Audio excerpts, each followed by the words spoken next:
This is the One Piece Podcast, episode 498 for the week of Monday, December 4th, 2017. My name is Zach. And my name is Ed. And on today's show, very special guest translator for One Piece and Weekly Shonen Jump, as usual, we have Stephen Paul. How's it going, Stephen?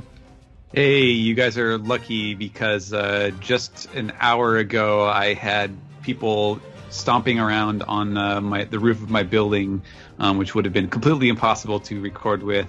But they have moved on. The workday is done, and so we're ready to record. That's the kind of acoustics I was hoping for more from you, Stephen. So I'm a little disappointed, to be honest. But cool. I'm glad your roof is doing. Yeah, well. I know you want Foley work here, so I was gonna help you out, but oh well. Well, I guess we'll have to do one with just the usual background noise. We also have Eisner Award nominated author of Merman. We have Joey Weiser here with us. How's it going, Joey? Hey, good. You know what I've been doing this week is actually listening to the Patreon outtakes and stuff, which has been really fun. I'd never heard those before, and there's actually a whole lot, like several hours worth now at this point. And you know, if you go to patreon.com/OnePiecePodcast, you too, listening out there, could join in on that fun. Joey, yeah, I didn't what gems are they missing? Yeah, I didn't even realize that I was on several of them. I just thought that they were the bonus things with you guys talking about like Oscar movies and stuff, but like then suddenly my voice popped up and doing weird test. We like to let the Patreon subscribers in on the process. Yeah. The Patreon subscribers get all the, moles and warts and all the fun stuff. And also the better Patreon things. Subscribers know some of us better than we know our own families. Or ourselves, which is also probably true. We also have YouTube sensation Roger Space joining us. How's it going, Roger? It's going good. I've had a very busy week because I've been playing through a lot of Xenoblade. I'm getting ready for the Game Awards, which are going to be on Thursday. Here in Los Angeles. I've got the Reverie stream coming up on Tuesday with a bunch of other One Piece YouTubers. We've done this like once before, and it was a lot of fun. So I'm putting together questions for that. And nice. I got a new camera and the new microphone setup that I'm going to start using in 2018. So I'm like testing the waters with it. So yeah, lots of exciting stuff going on. I've been having a good couple weeks. Now I know all the listeners, me definitely included. What kind of microphone? It's one of the ones that you put on your camera. It's the Mini Rode. So I currently have a Rode setup with a Red Scarlet USB interface for like my desktop. But this is actually going to be like a standalone one for my camera because I used to record just using my camera's audio, but people were saying it was a little echoey. And so I got the special little microphone and it seems pretty good so far. So yeah. Rode is a pretty good microphone brand for podcasters and YouTubers out there. So today, we have a really good show for you. We have our manga recap of chapter 887. We have an anime recap of a very good episode this week. Ed, do you have the number for that one in front of you? Yes, I do, Zach. That is episode 816, The History of the Left Eye. Not Lisa Lopez. It's Pedro versus Baron Tamago. Yeah, make sure to check out that anime recap. We have, you're on there, Caroline, Sam, Roger is also there. Yeah. Yep, I'm on there too. So we'll be doing that today. And before we get into all that and some piece together, I want to first mention One Piece, surprise here, is number one for 2017 in Japan's yearly manga sales rankings. Yeah. Oh, nice. What? I'm shocked. I am lay shooketh. Would it surprise you more to learn that they've been measuring this for 10 years as One Piece has never not been number one? Yeah. I know we got a comment. I think someone said, I'm very curious to hear what was number one before One Piece. And the answer to that is, we don't know, because it's only been going on for 10 years. They invented manga for One Piece, so. Essentially, yeah. These are the Oricon manga sales rankings. So just to go through it, the highest selling manga volumes in Japan in 2017, 2 Tokyo Ghoul volumes, 1 Hunter x Hunter volume, which is really, let's be fair, I think the only Hunter x Hunter volume. Yeah. 3 Attack on Titan volumes, and then 4 One Piece volumes. That is literally the order from 10 to 1. And the highest Attack on Titan volume was 1.7, and the lowest One Piece one was a little over 2 million, so there's still a pretty good gradient there. And then the top 10, I'll go fast and mispronounce all of these.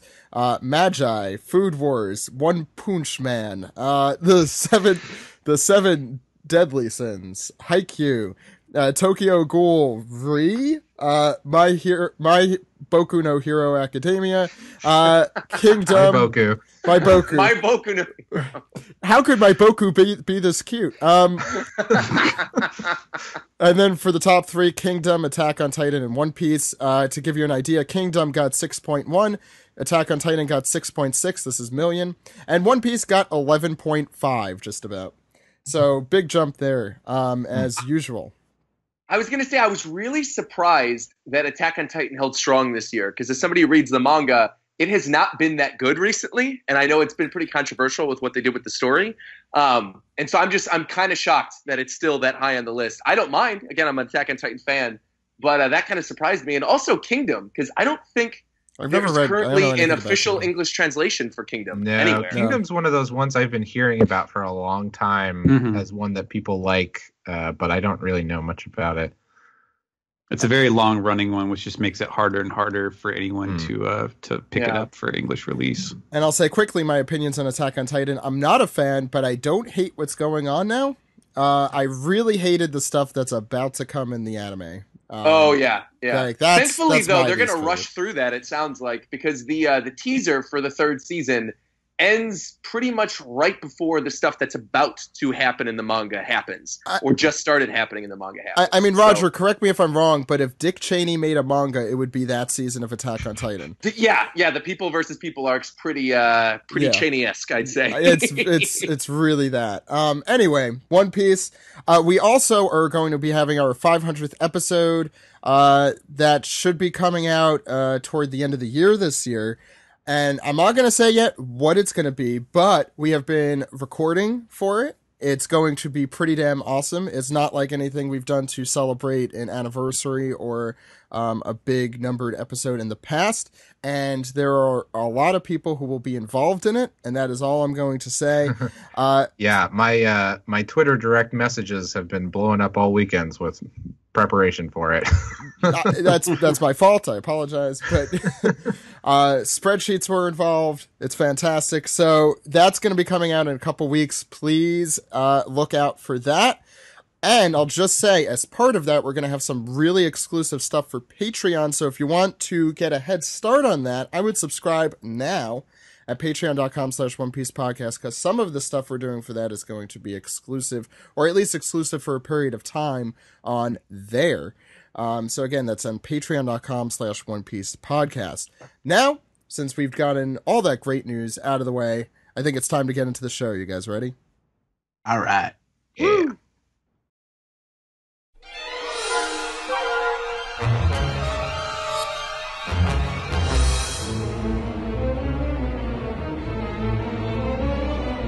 This is the manga recap for chapter 887. Someone, somewhere is wishing for your happiness. Ed? Yes, it's the saga of the self-proclaimed Straw Hat Fleet, Volume 20. Idio, make friends or kill each other. It's up to you. And it's an exclamation point, and that is not a swastika. That is a long leg and a long arm. Yeah, it's a little weird looking. A little bit. This has been the worst of the so far. I can't even say things occur. I mean, no, they just stole a ship. That's it. That's pretty much all that happens. Yeah. It definitely does look like a swastika, though. I mean, like, really, it does. Yeah. I mean, no other way to put that. Let's say it looks like a manji, right? That's what it's called in Buddhism. And yeah. But you're right, Ed. I am kind of disappointed by this. I think it had a lot more potential, but is there anything interesting going on in this art? Is there a panda man somewhere? How many more of these are left? Upside down person. We got Leo. We have Orlumbus. No. How many more are left of this specific one? This is it. Oh, I think this is it. Yeah. Seriously? That's why I was declaring it the worst. Aren't there 5 each, or are there 4 each? No, they there didn't have put the been number. 5. This is the 5th? Yeah. This is how it ends? Yeah, I like how it ends with them being as passive as possible. Just kind of. Well, I mean, they seem to have made up. No, they seem to be stranded on a deserted island, is what it seems to be. Yeah, that's the implication, is that they took the ship and then ran. I mean, Hideo is being as passive as possible, like just kind of like they're as uninvolved in the story as possible. I mean, yeah, the further that we get into these like Grand Fleet cover stories, the sadder I am that we didn't get a Doflamingo family cover story instead. Hey, it might happen still. Yeah, I mean, it might. Yeah, I mean, when did the Crocodile Baroque Works one happen? I feel like that happened way after. 1 or 7. Oh, it happened. There you go. Yeah. Oh, cool. We got time then. I mean, on the other hand, Dressrosa was a few years ago now. Yeah. And actually, to be honest, I'd rather have them about Big Mom Children, I think, instead, if we're going to have it years from now. Also fair. Very true. Ed, why don't you start the chapter off, unless there's anything else you guys want to talk about with that? So there's never speak of this again. So we pick up right where we left off. Beige Shot Master Oven, and Una does this great 2-page spread with split into 3. It's a very it's almost like a tatami mat, this whole panel here. It feels cinematic because it's like super widescreen. Most of these panels on this page. Yeah, I like it. It's Marineford-esque, almost. Yeah, with the dust, clearing and whatnot. And they have Bedge completely surrounded. They're done for now.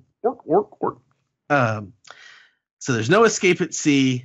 It's the same thing on land. Give up, surrender, and step off your ship. Wait, did we come up with a name for this seal yet? No. I called him Chocleo. Yeah, that's a good one. Chocleo? Chocleo, like Pop Leo and chocolate? Yes. I like it. Yeah, I think that's his name. Chocleo. I like it. So Oven continues, so you've chosen battle. Very well, I'll be your executioner. And Pudding is... Chiffon has sort of got this steely sort of... She's trying to keep it composed, but Pudding's the one who's actually losing. And she's like, what should we do, sister? We can't set sail now.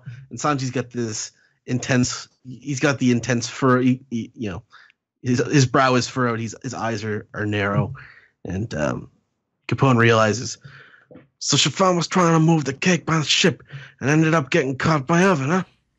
As he holds Pez. And you can tell it's a harsh realization because there's a bunch of speed lines behind him.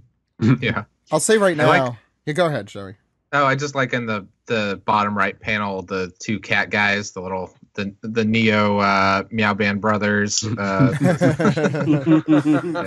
rebooted for today's age. Yeah. I hope I know Pez has a big role in this chapter, and I just hope whoever does him does a completely gangster voice in baby form. But we'll see. We'll see. Steven. Gangster baby. We spent a lot of time last week talking about the I guess inherent humor of some of Chiffon's expressions, and I think it's holding true here that like when she just has a resolute look on her face and it's not emoting in any way, she does look very funny, just with her little beady eyes, just kind of staring at nothing. Because it's like drawn super well because of the lips, like they have to be like. There's a lot of inherent detail in her facial features, so it makes it extra funny. Yeah, I like it. I love Chiffon. So on the next page, we have Bedge's ship is careening towards the land. Here we can see them rushing up as the various forces command him to stop before he crashes. And Oven is wondering to himself, "What are you thinking, Bedge?" And there they go, just pushing right up on land like a beached whale. Aim and fire, they say. And I love the perspective of this panel in the corner where you're looking down on all these guys, all the soldiers, because that's what the prow of the ship is doing. It's just pushed way up overhead. And one of Bedge's men appears to be a cat in a barrister's wig. Yeah. No, these are Ovens. Great cat guys. These are Ovens men. Yeah. Okay, yes. But yeah, it's a cat wearing a barrister's wig.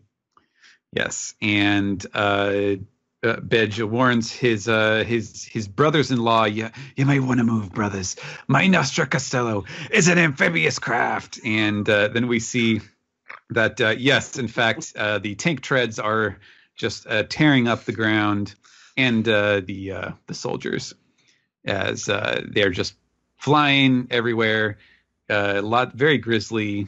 Yeah, great motion on those treads. They look super good. Yeah. Oh, yeah. I don't know why I imagined him sounding like, Home Improvement Tim Allen. Like, it's an amphibious craft. Yes. Now we know why they're the fire tank pirates. Yeah, there's more power, right? Indeed. Yeah, great drawing, great background work on the ship here. It's just super detailed. Looks fantastic. I like how you can tell it's like Pez's first time experiencing this because his little baby cigar pacifier is falling out of his mouth. Yeah, I love the hell out of the ship, and I buy any model of it. So I was just gonna say that I cannot wait till they eventually make the model so I could do a stream building it. Well, it could be like they could do it like the that really what was it the really good Frankie one. Oh, the General Frankie. Yeah, no, they had that super well done Frankie figure that I can't remember the name of for the life of me. I feel like if they did a super well done version of this ship, I would buy that if I had the money. So, had it been confirmed before that Pez has a cigar pacifier and not an actual cigar? Yeah, I think so. Yeah. Okay, then I just had forgotten. I think we've always said that. How about the one guy with the beard and the spear who's just caught right in the middle of the front of the ship? It's like, hold on. He's gonna have a sore back in the morning. I like the walrus next to one of the treads that's about to get his butt torn up. Oh my god, yeah. Behind the spear, the jagged saw, yeah. Yeah. This is the most Looney Tunes panel, and that says something that I've seen in a while at One Piece because there's a lot. Joey. Okay, so Oven exclaims that he's never heard of the ship having this gimmick, and seems maybe a bit hurt by this. And as Capone's men fire down on Oven's guys. And Capone explains that the reason why he's never heard of this gimmick is because he's never told him. Seems simple enough. And says, why would I reveal my secrets to the people that he was planning on backstabbing? As he just kind of runs over these guys, and you see them flattened out in the tank tread marks. Speaking of Looney Tunes. Yeah. And calls out to Chiffon to put the cake on their ship, and we get a couple of guys, including a sort of like knockoff Sanji here, saying like, that's crazy. We can't put this huge cake on such a turbulent, speedy craft. And just then they are shocked that Sanji kicks the cart up in the air. Seal and all. Yeah, seal and all. And you get a really good sense of how giant that seal is. I never really put that together, but when you kind of see him next to that guy jumping out of the way, that's a big seal. Yeah. And Sanji in the middle. Well, that's the thing I wanted to mention in this is like how awesome, like super effective, like both in cartooning and storytelling. Like that's basically like 3 lines in a circle, and you know exactly who that is. It's very impressive. Yeah, Joe, you notice every other panel on these pages has speed lines except for that one. Yeah, and that's another great kind of trick that Oda plays sometimes is really kind of it becomes like a freeze frame instead of a speedy moment. Gives you that sort of that weird like movie trailer effect where they suddenly do the slow motion, during the action. Yeah. There's no background either. Mm-hmm. Mm-hmm. Yeah, you need the deep Inception-esque noise in the back. Yeah, even the sound effect, we get a whoa. So everyone's shocked that the cart is floating up in the air, and even Chiffon and Pudding are like, "What's happening?"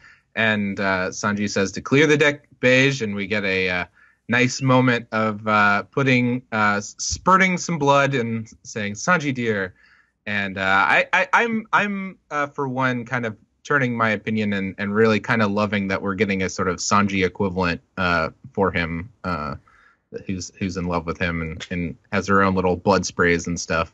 I don't know. I'm still in a deep, deep sigh. On the next page, we have Capone saying, "It's Blackleg. Come on then." And Oven, always a few steps, but he's the opposite of Katakuri, who's 2 panels ahead. Oven is 2 panels behind. Yeah.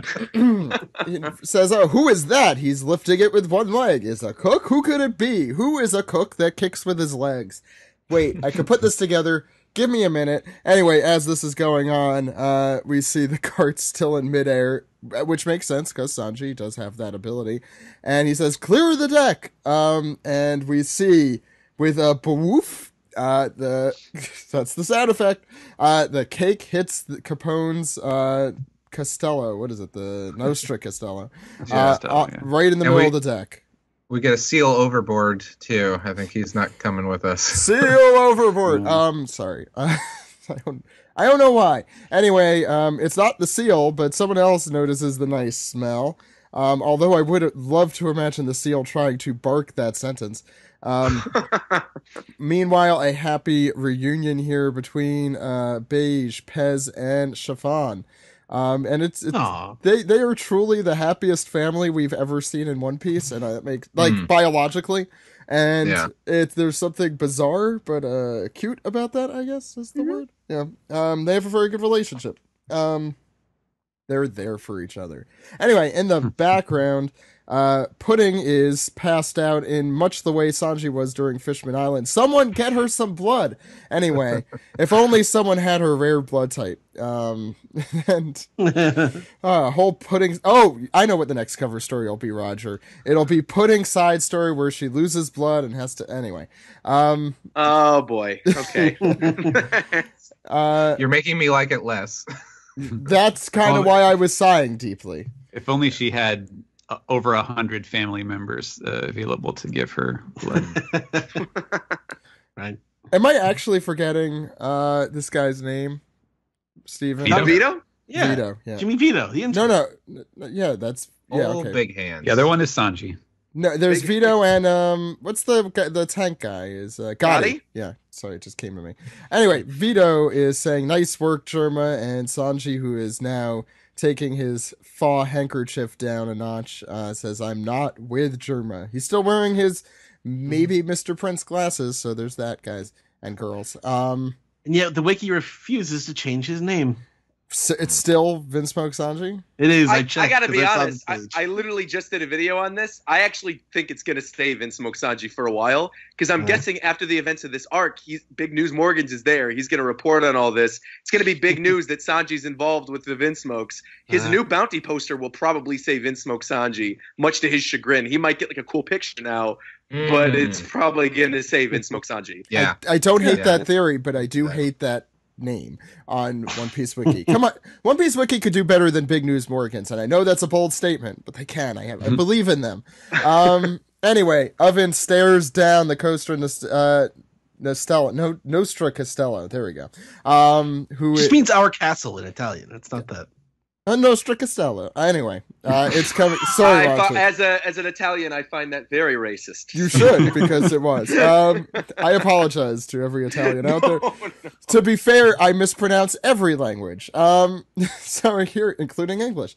Here comes his ship, and Oven stares it straight on. Everyone's like, "Look out!" And he's like, "Come at me! I'll take you on." Again, 2 panels behind, not realizing he gets splatted. He got run over. And a thing I love about this panel is we get the more cats, this lion guy with his eyes bugging out, and then the guy with the helmet with a lion face on it also bugging out. Oh my god, I didn't notice that. That's amazing. Anyway, not really taking much care or notice to Oven, although I love Oven, but this is the exact amount of notice you should give him. This is Capone saying we want to go to the southeastern. I'm sorry, this is Chiffon saying their names actually kind of rhyme a little bit. That they want to go to the southeastern sea, and we get a little map, which I assume is in spoken version. When Capone says, "Okay, but we're gonna have to crush some chocolate houses on the way." Not really caring about the people, but chocolate property is very valuable. We've discussed this earlier. No, Zach, it's a Sunday. If it was a weekday, those buildings would have been completely full. I think I saw their chocolate parachutes. Anyway, Pez is doing his gangster cry in the corner, who Chiffon is trying to comfort him with, and Pudding saying, "It's a necessary sacrifice if we're all gonna escape. Destroy the houses, destroy the property. The real estate values are going down in Choco Town."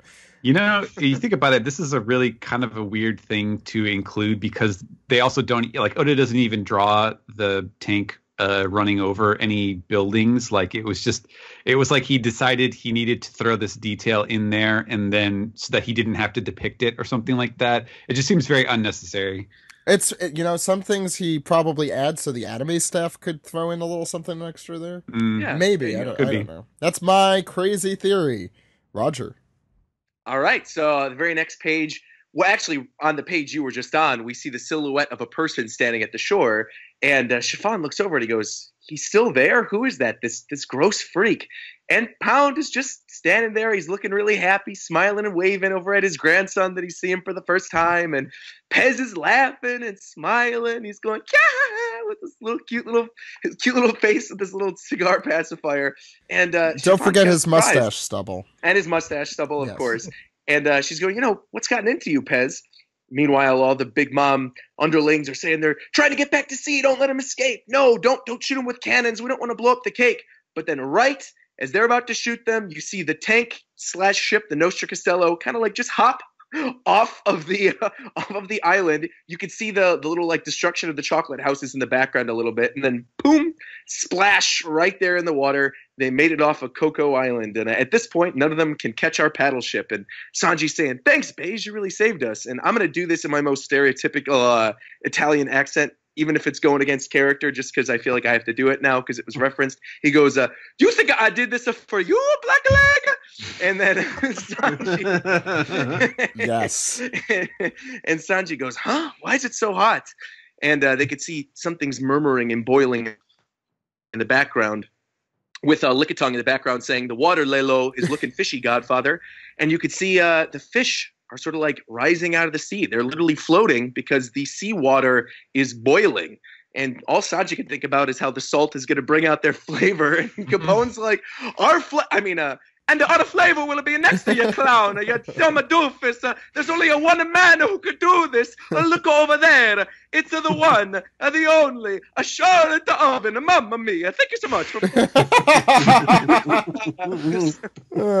And then you've got Oven doing a tropical torment attack, boiling the water, sort of with a big doom sound effect, and his hands are sort of going in the water, powering up and bubbling it all. So all the fish are sort of like floating to the top, and he's going to try to boil, I guess, the ship and melt the cake, which seems like a really dumb plan, I got to be honest, because the cake is the only thing that's going to calm down his mom. So True.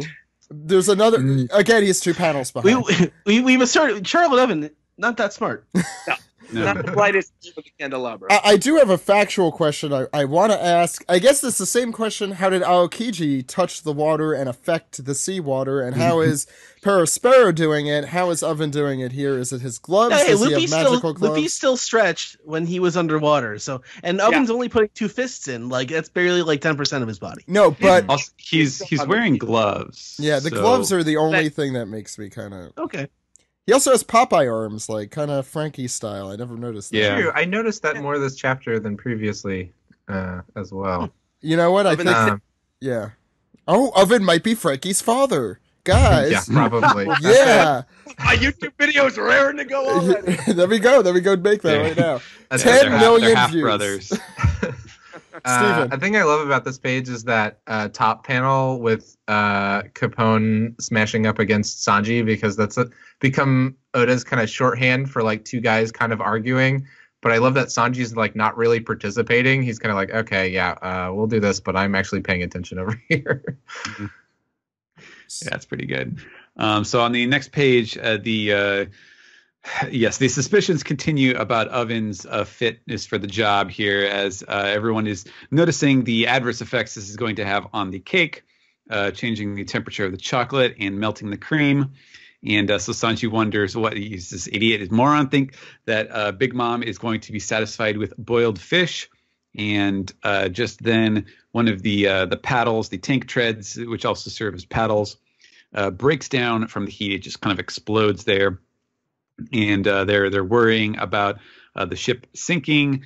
Has Master Oven forgotten how paramount this cake is to our survival? Say, apparently that's the soldiers on the shore, which is it looks a little odd with the way that the panel is arranged. But meanwhile, Pez is still laughing it up because he sees his grandpa, Dada. Oh, that's not grandpa. Dada's right behind you. But Chiffon's like, what's with you and all the laughing? And then we see in a brief little panel here, a man with a Fred Flintstone club leaping towards Oven at the water's edge. And they say, watch out, Master Oven. And there he is. There's Pound breaking the giant log right over Oven's head. What was that, Ed? It was El Kabong style. Kapound. El Kapound. There it is, Zach. Write it down. Pound took him to Pound Town. This is it. Wait, we did it last week. I hate to say.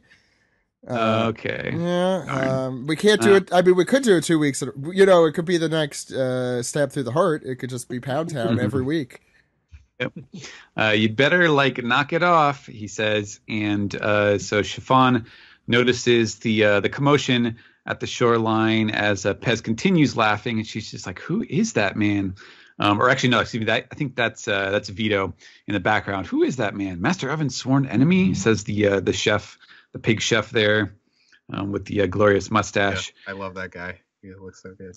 And then Oven pulls his glove from the water. And that apparently does the trick for the fire tank pirates as the water immediately starts cooling off, and so they decide to turn off the paddles, and I guess they're gonna hoist or not hoist the sails. Lower the sails to sail away. They've got to get out of the superheated water while they can. Yep, and Pound obviously just standing there. If you thought that him smacking Oven over the head with like a log or whatever was going to take him out, didn't work. He goes, "Oh, you didn't fall into the water?" And Oven responds with, "Were you trying to kill your own stepson?" And clearly Pound is just sort of buying time. He sees off in the distance. The ship is now going away. The water, as you mentioned earlier, is cooling down a little bit. You see Chiffon yell, "Hurry, let's escape." And you see little baby Pez waving, laughing, saying goodbye to his grandpa. And then Pound gets into this actually really sad speech, and he says, "There you are, my grandson. Are you happy? I didn't even know your name, but make sure your mommy and daddy love you very much." And Pez is still laughing. Capone and Chiffon still haven't turned around yet. And Pound says, "I was never able to do that for my own children." And then we see a little bit of a flashback with Big Mom as a 40-year-old or whatever, right after Lola and Chiffon were born. And he's like, Big Mom, I should say, says, "The kids are born. I'm done with you now." And he's shocked by this. He goes, "Please, Linlin, I just want to hold them once. They're my children too." And I got to say, I thought this was kind of weird. Why do you think he had a crown? Was it just because he was the king of Whole Cake, or he's the king of something? He's the king of something. Yeah. I don't think we know what he was a king of, but it's certainly supposed to hint at something. Yeah. I gotta say, I still have to say, I'm not a fan of the adult Big Mom design. It just doesn't look like her. Little kid Linlin looks more like Big Mom than this. This looks like Whitebeard. But young Whitebeard. Joey, that panel is awkward. She's very awkwardly cropped in general in that panel. Yeah. It's it took me. I actually had to zoom in to kind of figure out what way she was twisted and kind of figure out what her basic shape was and stuff.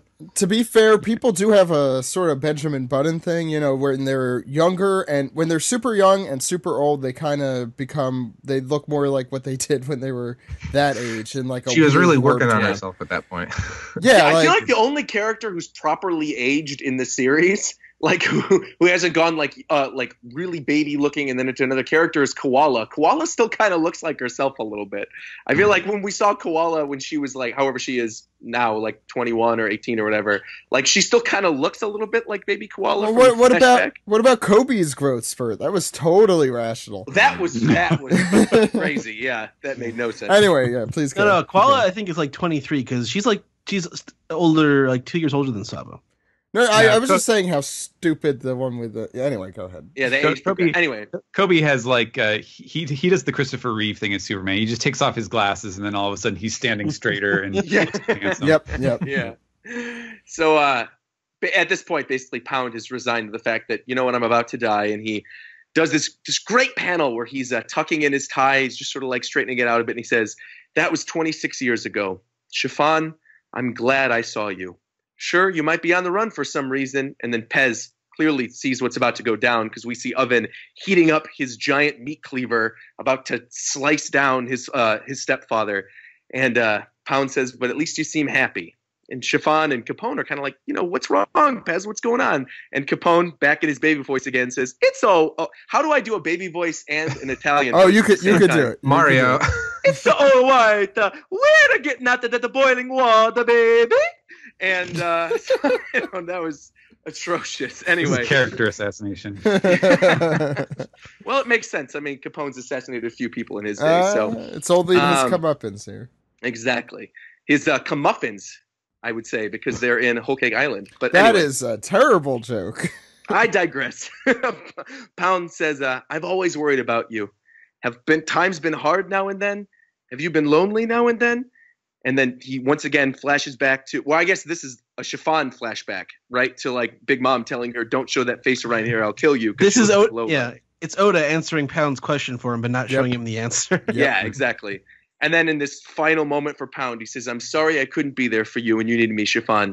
Let me just say this one thing at the end." And right as that meat cleaver is about to hit his neck, and he's smiling, and he's got that one tooth missing, he needs some milk like Luffy did earlier in this arc. It's going to need a lot more than milk. Page. Yeah. "Congrats on your wedding. Slice." And we made it through. Let's get out of here. So, but we see Chiffon looks back over her shoulder. What? And blood dripping from the blade. And that's the last we see of that. We go to on the Sunny in Big Mom's territory. Before we move on, I should just we'll talk more about the scene later, but for me, it almost reminded me of, the Futurama episode with Leela's parents, kind of, when you find out about them. Oh, yeah. Do you know what I mean? Oh, yeah. Yeah. It's like, I wish I could have been there the whole time. Except he wasn't really there the whole time. And it's a much more tragic ending, but let's see what happens next, Ed. Yes. So on the Sunny in Big Mom's territory. It's Big Mom. Crazy eyes, Dreamcast eyes. And everyone is, Brooks just tears falling down. Chopper surprisingly isn't. Nobody else is, but it's a dire situation. "I found you. Give me that cake." And they realize if they stop, they are done for. So they got to keep on moving. And back on Bedge's ship, Sanji says, "It's time to start decorating the cake. Gotta hurry, no time to waste." And Pudding is like huffing and pulling her shirt sleeves up. It's she's excited to get to work. That's a great drawing. But yeah, so Death is back in One Piece, guys. Sure. Yeah. We'll see. Yeah. I think you could argue that. I mean, it's Pound. It starts with a P. This could be another Will of P situation. Thank you. I knew Roger would be down for this. Yes. All the P characters who have died and we know have survived: Pell, Pagaya, Pedro, Pound, Pone, Pergo, all your favorites. Yeah. He's with Pedro now. You mean in Totoland somewhere? Mm-hmm. Yeah. Yes. Yeah. Just hanging out, having some sandwiches. That's chapter 887. Thank you for that ending there, Stephen. So let's talk about this chapter. Ed, we never start with you. What were your thoughts? I love that dramatic speech at the end. Pound getting he's been such a gag character, but he's also been kind of pathetic. And this allows him to sort of redeem himself and be heroic at the end. And although I do, when you say that, I do worry about him coming back. I do kind of want him to just be gone now. But because I'd like, I mean, it'd be kind of an abrupt reintroduction of death into One Piece, so which makes me think it isn't going to end up that way. But I mean, it could. But the more I think about it, it probably won't. But Capone was really great in this episode, as sort of being the happy, like, father, happy warrior type thing, like doing this whole thing with a big smile on his face, and Oven's 2 steps behind the whole way, like we were saying. Pudding was great in this episode too. This is one of one of the better chapters in recent memory. I enjoyed all of it. Let's go next to Joey. Yeah, I liked it. I think kind of going off of what Ed was saying at the end there, it's a really great like ensemble chapter where everybody shines pretty well who's involved. With a good cliffhanger too, because it's Big Mom back into the story. Yeah. But for me personally, MVP this week was actually Pez. I think I was very excited about was Oda kind of pulling his usual thing, a trick that always gets me, where Pez to me initially was always just a gag that is like, how about this funny baby that these characters had? But now the fact that he's the only one who's recognizing his grandpa and stuff makes him kind of have a little bit of a more emotional weight, and possibly end up being the key to a resolution where they recognize him and stuff like that, or know that he's connected to them somehow. When I was first reading it, I was totally on the train of this is evidence that this is marking like Pudding's involvement, which still there's room for that. But like I was totally seeing like, okay, so Pudding messed with everyone's memories, and Pez is the only one that she didn't mess with, and he remembers Pound, and nobody else does. But with that little flashback, it seems like that's possibly not the case unless those are also tampered memories or something. But in general, I like the chapter a lot. Like I said, I really in particular loved that panel of Sanji kicking the cart and the seal in the foreground and all that stuff. It was real fun. It's a kind of transitional thing where you're not going to be like, wow, remember this panel where blah, blah, blah was revealed. But also something that came out in the chapter review was that they're really like Oda or his assistants are really like having fun with the background characters. I think introducing Minx has really given life to the sort of background mooks to where now we get like animals and stuff mixed in, and it's really, really fun. Yeah, I agree. Steven. I guess I will be the Debbie Downer here. I was a bit more mixed on this chapter. I do think that there's some fantastic art in this, and there's some great like set piece moments. Like there's some pretty good thrill ride stuff that that happens in the chapter, but it's not. I don't know. I guess I wouldn't consider it like super central to like the plot. In other words, like getting like Sanji kicking the cake onto the ship like looks awesome, but it wasn't necessarily a detail that I was dying to see happen. I don't know, like the Pound thing, I feel like it's a case where like it's a well told moment. I think like the speech and like Pound's feelings as he relates them in his little internal monologue, like it's well written. I just feel like I have no connection really to Pound as a character. I feel like he's been a joke, and I've been waiting for something like, you know, the two little panels that we get of him with Big Mom, like, you know, kind of seeing into the past, maybe getting a glimpse of what their, you know, what the background of how they came together and had Chiffon and Lola, how that way. I was expecting that to be his kind of connection to the arc and to the plot here, but we didn't really, you know, we just got the barest of surface, you know, scraping the surface on that. And I just felt like, okay, it felt like very much a diminishing returns after having seen Pedro's scene earlier in the arc. And this was basically the same thing. It was, you know, him making a sacrifice to help the people that he cares about get away and continue towards their eventual goal. It didn't really have the full satisfaction. I think it was better as a Chiffon, and kind of the dramatic irony of Chiffon not realizing what was happening.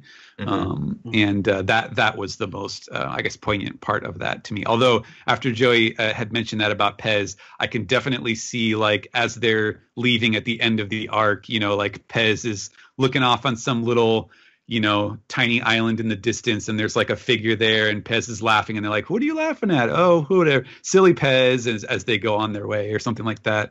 I can see that happening now. Oh yeah. He set it up. Roger, yeah. Yeah, I really enjoyed this chapter a lot. I just feel like, and we've already brought it up already, that Will of P thing is like, to have this happen twice in one arc, and then to potentially have this have no stakes. I would not be happy about that. I feel like one of these characters, either Pedro or Pound, should die. Not because I think there needs to be death in a shonen series, even though it's like, that's not why I think there needs to be death. I just think there needs to be death because when this has happened so many times, the drama and the stakes of the situation are really taken out of it. Like, I think, to me, the stakes now have been raised because Big Mom is there, and it's not necessarily like that Pound was killed by Oven. I don't know if that makes any sense. I hope it does. But overall, like, I think this was a really enjoyable chapter. I thought the Pound actually coming to his own this chapter was really good. The interactions between Capone and Sanji, just like the goofiness of the earlier part of this chapter with, like, the tank running over Oven and just, like, them not even noticing. They're like, "Oh yeah, so anyway, we're going to, like, crush some chocolate houses. Is that all right?" Like, completely going over him. I thought that was great. Even like the boiling of the water. There was just a lot of really interesting stuff in the chapter that I found myself really enjoying. It's just that, you know, if Pound isn't dead, and as soon as what you just said, Steven, we're like, yeah, there's that final panel where maybe Pez is looking out of the distance at an island and he starts laughing, and they're like, "Pez, what are you laughing about?" And then we'll all know that Pound made it out okay. Like, I could definitely see that happening. But if that happens, then I really hope Pedro stays dead. But this is something that people were bringing up just looking at the chapter. A lot of people on YouTube were talking about that crown, you know, what kingdom Pound might have been from, or like if he was just the king of the island. But the thing that a lot more people were noticing was the curvature of the bloody sword on the last page. If you look at not Pound, but Oven's sword earlier, just the page before, it looks like it sort of has like a curve to it at the top. And when you look at the actual sword on the later page, it looks flat. And that might just be like a weird drawing error, but it looks like a different sword. And the idea that a lot of people I saw brought up was that maybe that sword was actually Pedro's, and that Pedro last minute came in, swooped in, and saved Pound, which, again, that would go against what I actually want to happen, because I want one of them to actually be dead. But that would be another way to either bring him into the story or sort of have like another twist where maybe Germa shows up. Because we know that Germa's on their way and they're going to do something to help Straw Hats. And I could see Germa 66 doing something to maybe take on Oven. Well, or do any of them have swords? That's a good... I don't know. Do they? I think Yonji might. I don't know, though. Oh, Yonji coming in to save the day. That's what I was expecting. This bloody winch. But yeah, I did think that was interesting because at first I was like, I'm not going to look too much into that. But then when you look at where the black is on the sword, yeah, you're 100% right. They're very different looking swords. It's a different curvature. Yeah. How does Pedro get from where he was before with the bomb to here? I don't know. I think that's up to Oda to tell us. I'm not really sure. I mean, I agree with both the negative and the positive stuff. I enjoyed this chapter, considering, and if you really have to think about it, Sanji is the only Straw Hat really in this chapter. It's really the only main character who's in this chapter. Otherwise, it's just a bunch of allies, yes, enemies, yes, but kind of secondary on both of those counts. And yet, I think it is an extremely enjoyable chapter. As Stephen put it, I think the art is some of the best we've seen. Certainly, I think the background designers really got a lot to do here, especially with the ship. The seal had a lot to do here, which is great. What are we calling him, Chokleo? This was a fun chapter from start to finish. I really enjoyed it. I have some comic book guy-esque complaints here. One being when Pound hits Oven, why does he just ignore him? I mean, Pound is clearly significantly weaker than Oven. Can't he just continue doing what he was doing, take care of the Straw Hats and take care of the Fire Tank Pirates, and then do whatever he was going to do to Pound? I mean, does he really have to be like, ooh, you hit the back of my head. Let me take my hand slowly out of the water and beat you up a little bit. That just, I don't know. For some reason, that really got under my skin, even though it's stupid and who cares? It's just a story device. I agree with, I think, Joey, you said Pez is the star of this chapter. I totally think that's true. Yeah. It's the gag character coming to life here, and I really enjoyed that. I will have that Pez action figure when it comes out. The Pez POP. How cool would it be if they actually made a Japanese Pez dispenser of Pez? That'd be great. Oh, yes. I'm sure at some point at the end of the series we'll have a time skip and see some of the younger characters in the series grow up, and I'm really curious to what Pez looks like. Pez hanging out with Makino's baby. Yeah, sure. They're best buds. Yeah. I'm and as I said, I love the family. Somehow the most normal. I don't want to use that word. I guess at least stable biological family in One Piece are these three. I can't believe it. It makes no sense. I love it though. And Pound kind of, so I really love the flashback stuff with Pound. I think it definitely brings this really cool depth to the character, brings some really interesting stuff into how Big Mom treated her husbands and kind of how it's just transactional for her. And it's kind of, almost kind of feels like a role reversal story-wise. I feel like in Fables and stuff, you would see the husband do this to the wife more often, so I kind of do like that. I think it's really well done here in general. Also hinting something bigger for Pound's past. But at the same time, yes, completely unearned. I don't think Pound is dead at all. I don't believe it for a second. And that's because we have barely had any development for him as a character. He is, how many chapters in this arc has Pound even been in? I'm sure I could count it on one hand, maybe two. So I don't think as an audience we're supposed to feel bad for him, but it's not supposed to be this watershed moment in the arc. So that makes me think this is set up for something later.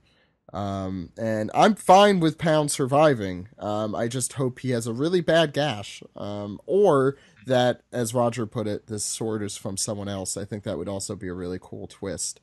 I'd give super kudos there to Roger or whoever came up with that theory, if that's how things play out. Go ahead, sorry. No, Joey. I was just curious, so we all kind of agree that we don't think he's really dead, but taking everything on face value, did anyone else interpret that as supposed to be him slicing off his head, beheading him? In the background, yeah. Well, and also the Titan doing his tie, come on. Yeah. Oh well, yeah. That's what I thought too. I thought he was just going to slice his back. Yeah. The way it looked like he was coming down looked like he was going to chop his head off. Or maybe his head is disconnected from his body. Maybe he's too small, what is it? Two kids stacked on top of each other. Oh, yeah. Vincent Adult Pound? Yeah, so, that was a really, so that read to me as a extremely grisly moment, even though in my sort of, logical head, I knew that wasn't what was going on. I definitely initially read it as him beheading him and was like, wow, that's pretty intense. I mean, the fact and that actually, if you look at that panel at the very ending, it does look like his head sort of popped off in the silhouette. There's just this little dot that is hovering above. Like several dots. It's weird. It looks like bubbles or something. Wait, I'm trying to.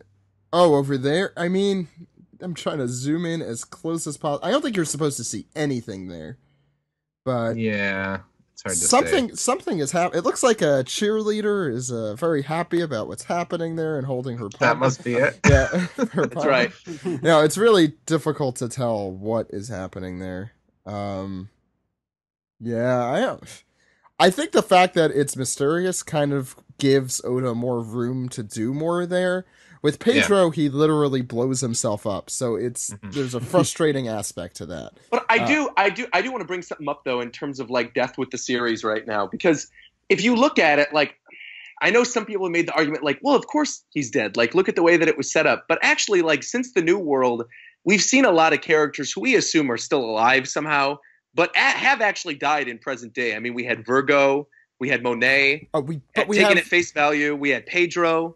And then now Pound. I mean, that could be Oda's way of telegraphing to the audience, like, hey, this is the New World. We're not messing around anymore. Like, characters are going to die. Yeah, but there has been no confirmation of those characters. No, I know. I mean, like, exactly. I mean, it is One Piece, and we've definitely left people we thought were dead. Bellamy is the perfect example of someone we, like, if we're like, oh, if there's one character who might be dead that we didn't really see dead body literally on the floor, Bellamy could be the one. And he came back.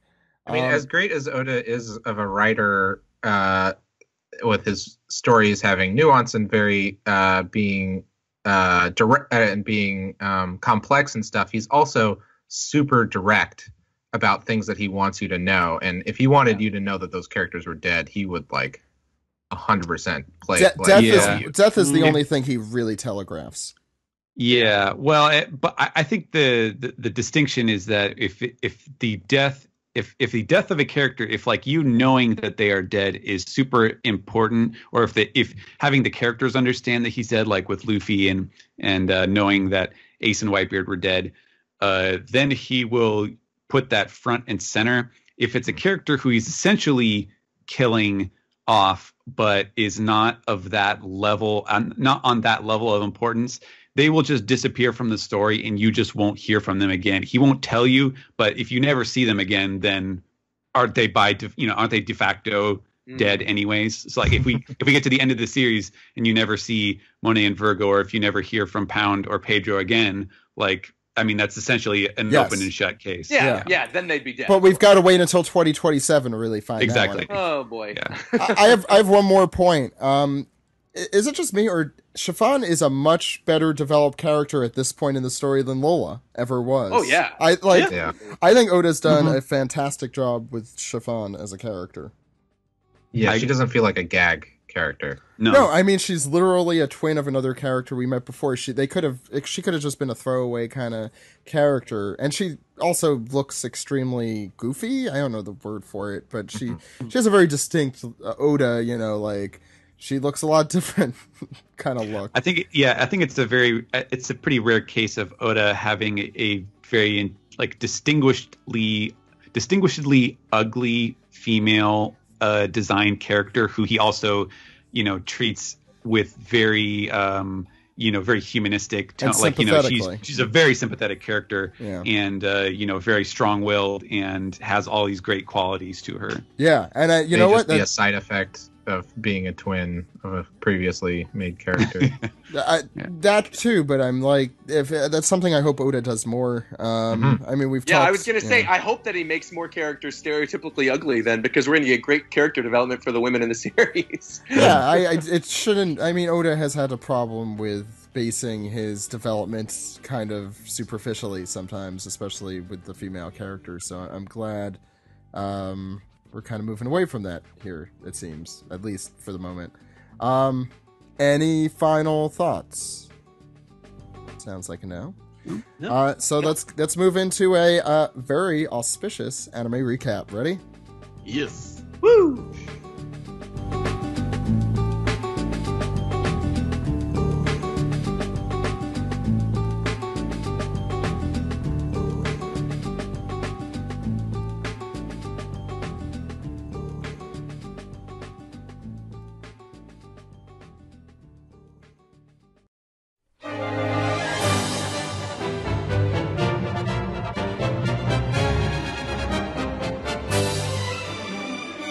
This is the anime recap for episode 816, The History of the Left Eye, Pedro vs. Baron Tamago. I'm your host Sam, and today with me we have, once again, we have Ed. Hello. And joining us today we have someone other than Ed. We have Caroline, aka Dr. Valkyrie. Hello. And we have, last but not least, YouTube sensation Roger Space. How's it going, Roger? Going pretty good. I always love when there's a good anime episode to talk about. I feel like sometimes they're hit or miss. This one was excellent. That hasn't really been true. Like the last 2 months, they've been very That's good. true. Yeah, since the Luffy and Sanji thing, I think it's been pretty Since solid. they left, the seducing it's gotten better. Yeah. The title card this week begins at 3 minutes and 44 seconds. We open with a scene where Carrot and Chopper are wandering the mirror world, trying to figure out how to get back to Whole Cake Chateau. They're looking through all the mirrors. We catch a woman doing makeup. We catch a guy in a top hat in the rain. We catch a woman in the bath. Carrot finds a woman in the bath. And then Chopper finds this guy in a shower who is shocked at first, but then he seems to be into it. He's making like a little flirty face. Yeah, he's very bashful. It's a good gag, but like I had like a bad taste in my mouth after this scene of like, oh man, we're just gonna kill time. But it turns out they were just killing time to get it out of the way, but to get to all the good stuff afterwards. But again, Chopper and Carrot are the weak point of the episode. It's sad once again that's the case. Yeah, they're talking about they need Brûlé. As long as they're touching Brûlé, they can go through whatever mirror. Now they just need to figure out which mirror they saw Big Mom through that one time. We come back to the prison where Luffy he's twisting himself up in a ball, and he's trying to Nami is warning him, first of all. It's like, oh, if you keep doing that, your hands might tear apart. And then Luffy just says, that's exactly what I'm trying to do. And he winds himself up so much that his arms start to it really is like when you pull like a rubber band too far and it starts to thin out, and it's like, but it's like shockingly violent, like how much the sound effects and like the little tiny blood splatters kind of lean into how kind of scary this idea is that Luffy's actually trying to rip his arms out so he can break out of prison. Yeah, it felt like a real Stretch Armstrong. Like if you ever had a Stretch Armstrong toy growing up and you pull it too tight, like the ends sort of start to fray a little bit and the gel starts oozing out, and that's what I was afraid of for Luffy.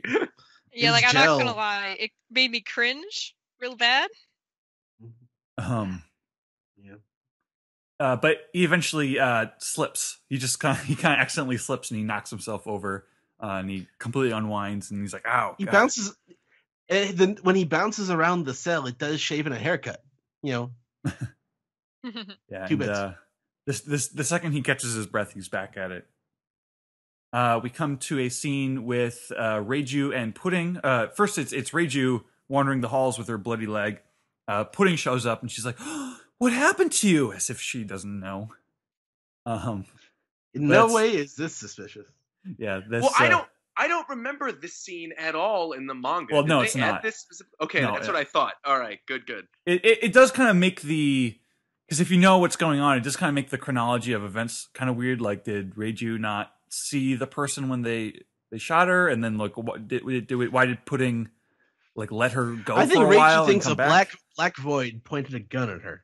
Right, just an abyss. We come to Brook and Big Mom's side of the episode where he's been caught red-handed. Big Mom's telling him to come down. He's got his hands in the air. He's like slowly opening the little gate and walking out. He's like, "Oh, well, as you can see, I'm trying to get a copy of the road poneglyph." And Big Mom admires his honesty. He's very dramatic. Yeah, I do love this about Brook, where he's like he's being very upfront about what he's about. He is not letting this moment. He's committing to the mission, and he's coming down. He's drawing his sword. He's like, "Okay, I'm here. I'm not scared of you. When you face an emperor, you have no choice but to turn defiant instead of nervous." And we've got this really cool shot where he's like pointing his sword at Big Mom, and like we can see him on like half the screen, and we see like the blade of the sword on the other half, and like Big Mom's face is in the reflection. But this is one of the most awkward. This is also where one of the most awkward shots of the episode is, where we're at Brook's back, and we're looking up at Big Mom, and Big Mom looks super awkwardly drawn. We're seeing her at like this worm's eye view, and she looks. That's when someone catches you farting. Yeah, not flattering. Exactly. Oh yeah, and there's that face too, that really goofy face. Although I think that's a really cool goofy face. Yeah, I actually kind of liked it. It was like the grotesque animation of like an evil Disney villain or something. I thought it really worked for that scene. So Big Mom is pulling out her big attacks, her big powers, which is the goofy cloud and the goofy sun we've been seeing. They flare up. It's Zeus and Prometheus, and they're on each of her hands, and they're lighting up, and they're looking really explosive and scary. It's not as cool looking as it is in the manga, but it looks pretty good. It is funny that like we follow up Zeus and Prometheus with Napoleon, who basically just shines. Yeah, we don't get to see what he's about yet. A sun, a cloud, and a hat. Yeah, a flaring sun, a thunderous thundercloud, and just like a hat who's got a nice smile. Yeah. So we get to the main portion of the episode, which is Pedro versus Baron Tamago. Baron Tamago's got his own little cane sword like Brooke, and they're sword fighting. This connects us to a flashback where this is something that the anime has kind of expounded on pretty well, which is the sort of story of Pedro and Zeppo coming to Whole Cake Island. Because Zeppo's like barely in the manga; he's mostly just mentioned. He's in a couple of panels. Yeah. The flashback is Pedro and Zeppo. They're on Whole Cake Island. They're kind of doing their infiltration thing. Peckham's just sort of wanders up to them like, "Hey guys, I know you. I'm part of the Big Mom Pirates." He's very proud of himself. But Pedro and Zeppo, they're like trying to keep their mission a secret from him. I think they're trying to get to the road poneglyph, right? Yeah. Yeah. So now, did they talk about his anti-electric pants in the manga? I don't remember that. I'm sure they don't must have. It sounds like the kind of thing that would have been in there. But yeah, Baron Tamago, I guess, has rubber pants. Yeah. But not for the usual reason. So there's a flashback where Pedro and Tamago are fighting. The action in this episode is like, it's very stylized. There's a lot of animation smears, just to emphasize movement a lot. You do a good job of making Baron Tamago and Pedro both look younger. Yeah. We cut, Pedro cuts Tamago's eye and the blood comes pouring out, and Big Mom shows up. This is when in the modern day, the really cool action kicks in, and like you see this really great shot of, Tamago almost looks like he has stretchy legs like Luffy, and he's like doing this big kick that we follow with the camera, and like Pedro ducks under it, just barely dodging it, and it's his oh shit face that really sells the moment as he's like sliding under. They charge each other and say, "This time you lose more than an eye," and then for the next minute, it's just great animation. Right. And I clipped that and put it on Twitter. Yeah, it's really cool looking stuff. Yeah, that dodge is so great.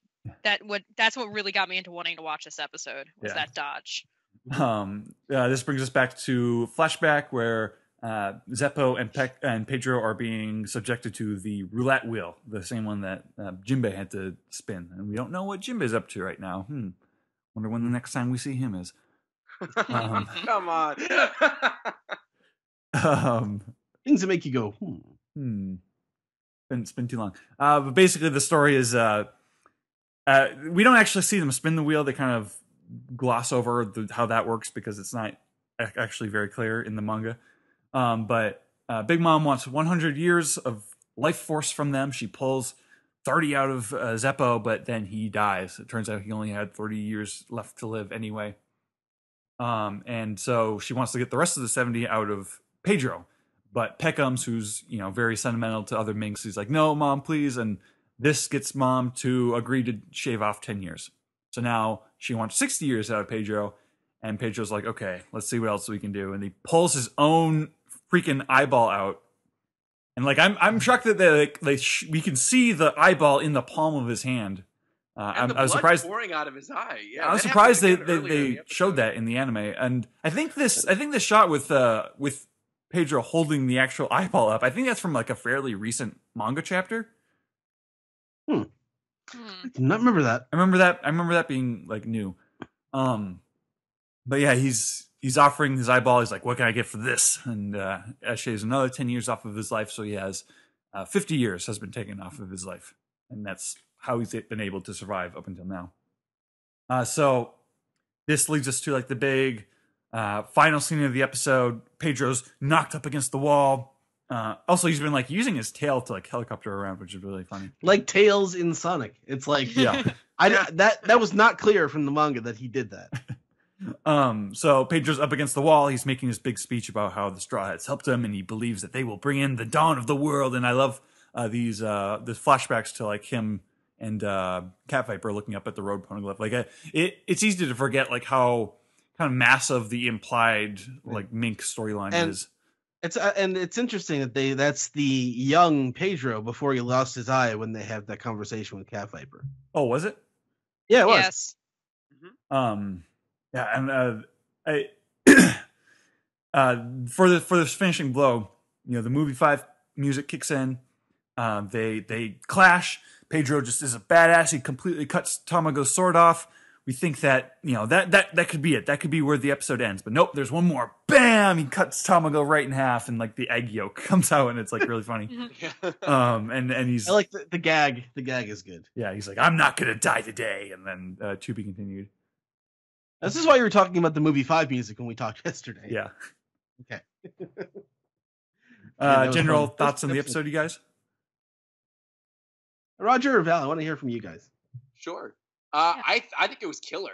I mean, I think this is one of the best episodes, like I said, in a really long time. And you guys are right. They have been sort of on a roll since the Luffy Sanji stuff after they left the Seducing Woods. But, I mean, man, everything about this, like the stuff they added that was kind of in-canon filler, like the little scene with Pudding, the extra stuff that was with Pedro and Zeppo and their flashback, just like the quality of the animation. I feel like they took a lot of risks with the way they drew Big Mom and also like during that Pedro and Tamago scene. And there were scenes, obviously, because like I watch the anime every single week because I got to like do my reviews.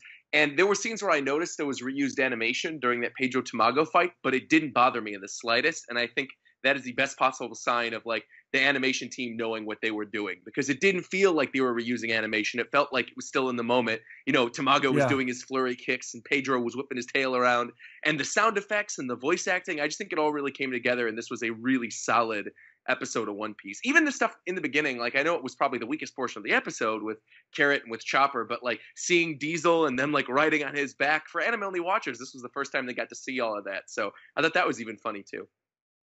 Yeah, for me, this was actually like really good pacing for me, and that's why I really liked this episode. It never felt like it was dragging or slow. It always felt like it was moving, and there was so much in the episode. Normally, we'd get like half of this. And they So put it the was slower really nice. bits. They front loaded it, so Yes. you left with a strong impression. Yeah, it was just really strong throughout because of that. So it was nice to have nothing boring going on. Ed? No, I pretty much heard my opinions. I enjoyed that fight so much. I rewatched that 1 minute of animation like 3 or 4 times when I was watching it earlier today. Yeah, I've revisited like the last minute or two several times now. Also, the voice acting in particular from Peckham's was really good. Yeah. That when he was pleading with Big Mom, that was a great scene. I wonder who they'll get to voice him eventually in the. Although actually, that's it's coming up yeah, soon. yeah. Yeah. Big Mom Ooh, too, and Tamago as well. and Big Mom. Mom. That's right. yeah. Big Mom is God. coming up. Yeah. I want these dub discs out now. I mean, obviously, the dream is that Tress McNeil is Big Mom. That's the dream. But I don't think that's going to happen. Who's this? Tress McNeil? Yeah. She started off as a character actor on the Simpsons. Oh, I see. Doing sorts of little boy voices and women's voices. And she's the voice of the evil character Mom in Futurama as well. So I think it's a good mix. Nice. Yeah. The thing that really pleased me was that we're at the point where I am just so ready to get to like the big Pudding twist now, and so like every reminder that like, oh nope, there's another thing first, and then we gotta do this, and then we gotta do that gets theoretically exhausting. And like if I heard just the week before like, oh, next week is gonna be the Pedro versus Tamago episode, it's like, okay, yeah, I mean I see that, but we're just assuming that anyone who listens to this segment is reading the manga, or at least is aware of what Pudding does. Okay. Oh yeah. Yeah. Well, I mean, I don't. I don't worry about Yeah, that too much. there is a mythical anime only watcher out there somewhere, but I don't know if they listen to the show. I mean, there are lots of them. I don't know if they listen to the show. I'm not sure that they listen. But like, I was so happy that this episode didn't end up feeling like padding. It didn't feel like it was a thing that was just getting in the way of the next interesting thing that I'm looking forward to. It was a great, more or less one and done fight between Pedro and Tamago. Like this is the bulk of the fight that they're going to have, and Pedro's basically won already. So like it's satisfying to just have that pretty definitive defeat at the end there. And the way that the anime expands on stuff from the manga is a real help. Like the stuff with like with Roger was saying, the stuff with Zeppo, the stuff with what else was new in this episode with Pudding and Reiju in the hallway, like that adapts the material to fit the slower pacing in a way that I thought was really appropriate. Mm-hmm. And yeah, like you get to that final moment and it just feels good. Like see that sort of final clash between them just like feels really good, and it feels like Pedro winning this fight is the thing that's allowing the rest of the story to happen, which is when I think One Piece is at its best, is when like you've got all these different kind of conflicts, and then once one conflict is dealt with, then the rest of it is possible, So yeah, like this fight felt like it meant something. It wasn't just filler. And that's not how it feels in the manga. Like in the manga, this is just like another thing that's happening. But here it's like, no, this is awesome. Yeah, I do remember in the manga though, with the Brook and Pedro stuff, people were like, "Whoa, these characters are the MVP of this arc." And then we got later in the arc, and it was like, "Haha, just you wait." Yeah, yeah, it's great. It's a great episode. Is that all? Does anyone have anything else that they want to say? No, that's it. No, we're good. All right, I think we can move on to the next segment.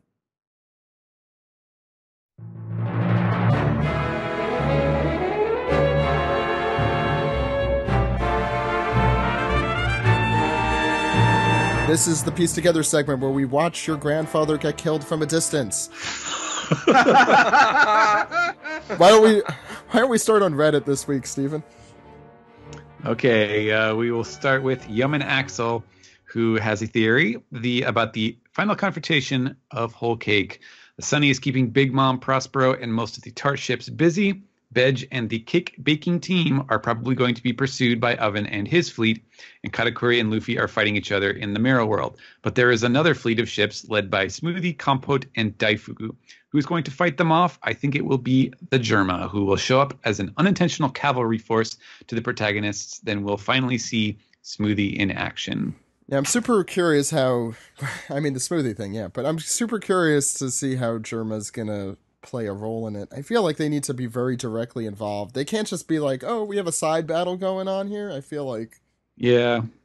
On the other hand, like I kind of don't want to see that. I'm not necessarily that jazzed to see Germa do like the Gandalf riding over the ridge with all the knights like shining in their magical armor like as heroes. I don't know. I'm not there yet with Germa. As Vito Squeeze. Yeah. Yeah, I don't know. Yeah, maybe if Vito like just really goes overboard, maybe then it would be funny. But yeah.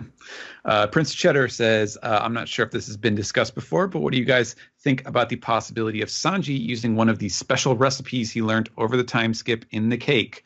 I think I mentioned that angle possibly, but I'll continue. Like a special cake recipe that makes Big Mom very happy, relaxed, and forgiving, resulting in her letting the Straw Hats go. It seems very in keeping with Sanji's more underhanded nature, especially when it was he who made the deal with Big Mom to try and save the Straw Hats. Plus, I think it would be ironic if one of the series' biggest gluttons had that gluttony used against her. Mm-hmm. In fact, this could be how Big Mom is taken down long term.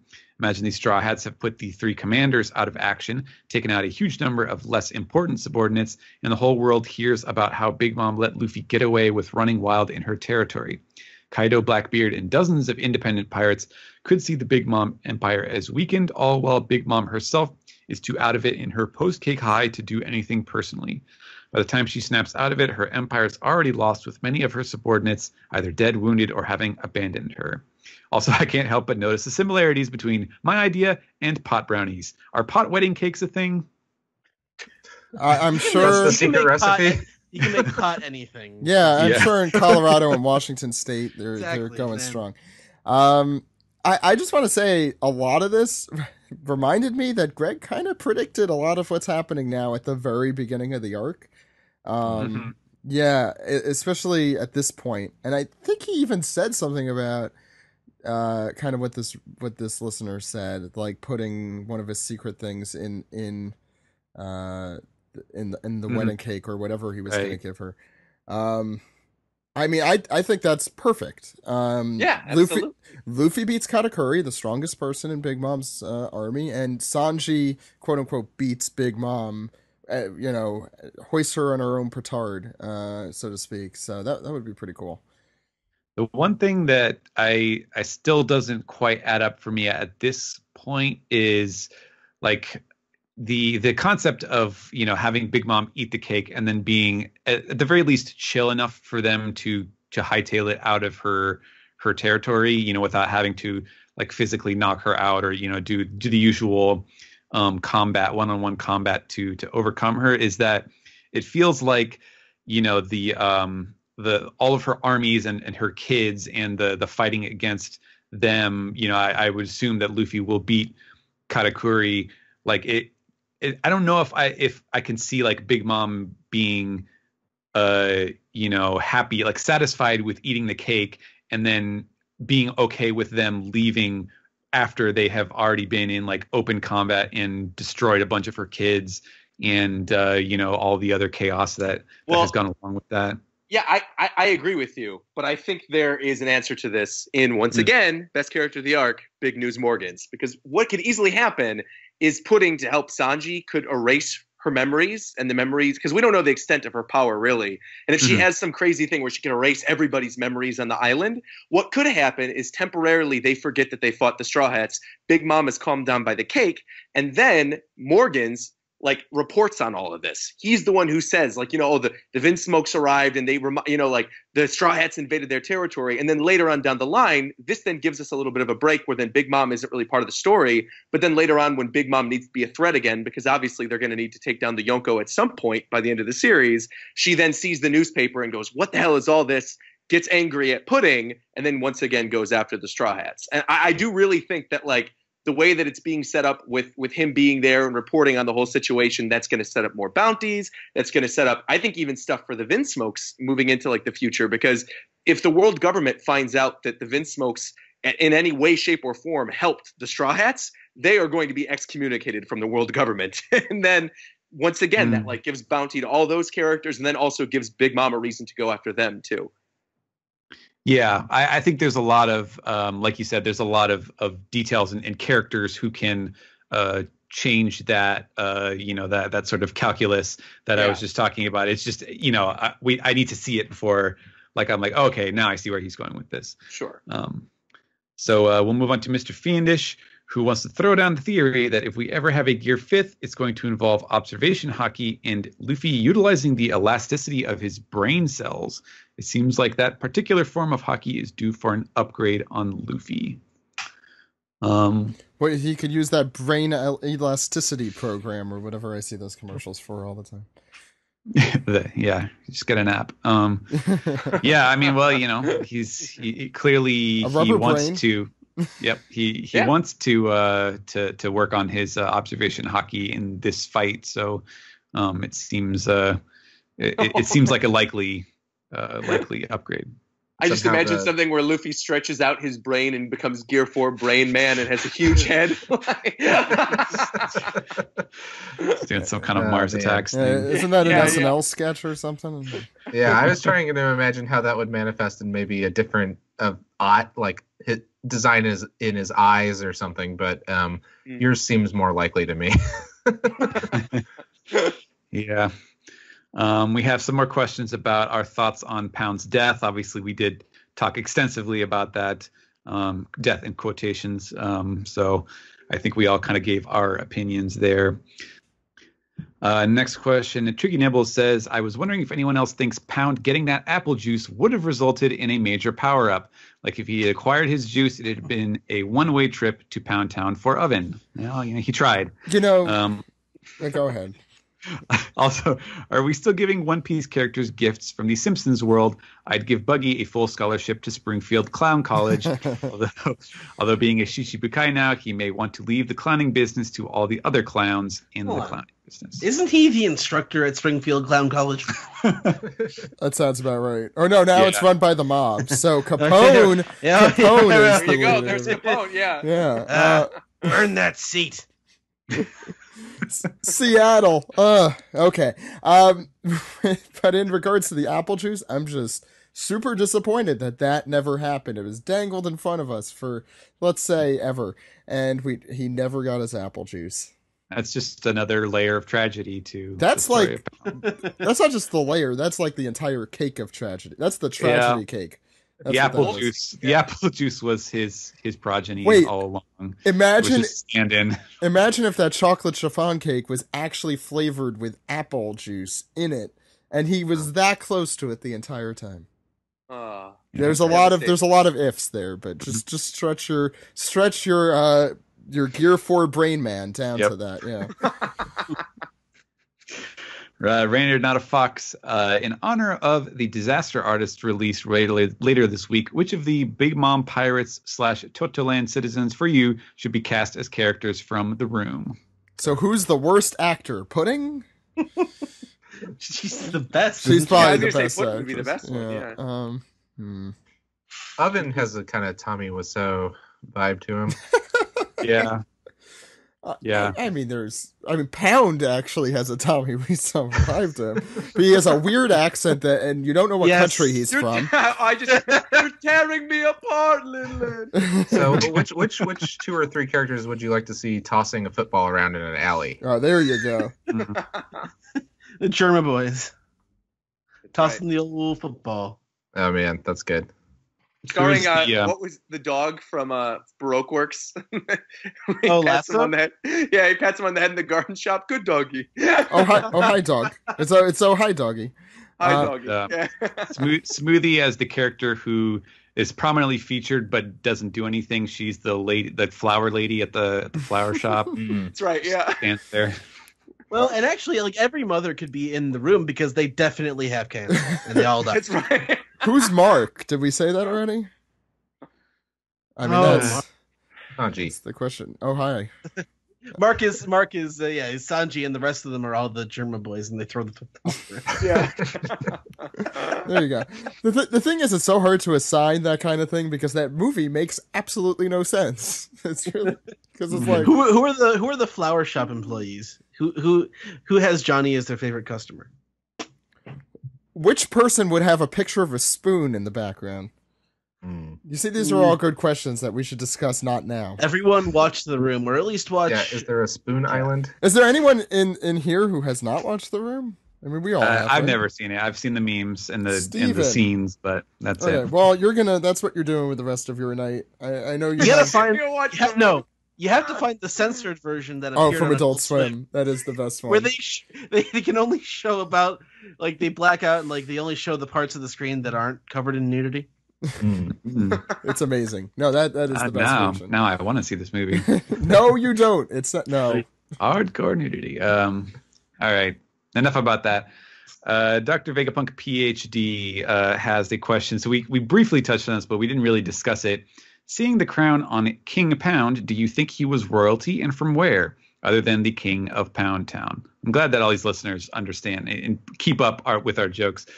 Probably might be why he fixed himself up when Oven was reeling back so that he died as regal as possible.